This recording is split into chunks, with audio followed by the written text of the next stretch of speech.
এই ভাই চা দেও। কিরে দুধ কি হলো? দুধ খাই আসছি। কে তুই দুধ খাবি কে? কে দুধ চা কয়টিয়া? 5 টিয়া। রং চা কয়টিয়া? 5 টিয়া। তে আমার বাগের আমি দুধ খাই আসছি, আমার রং চা দি। এই ফাইজলামি হলো।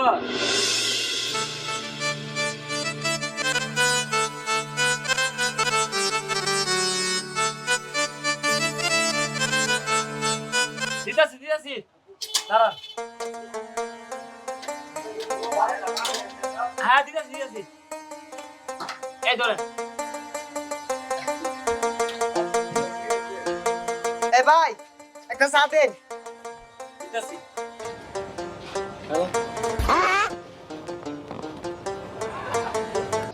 এই ভাই চা দেও। কিরে দুধ কি হলো? দুধ খাই আসছি। কে তুই দুধ খাবি কে? কে দুধ চা কয়টিয়া? 5 টিয়া। রং চা কয়টিয়া? 5 টিয়া। তে আমার বাগের আমি দুধ খাই আসছি, আমার রং চা দি। এই ফাইজলামি হলো। সাংঘাতিক ব্যাপার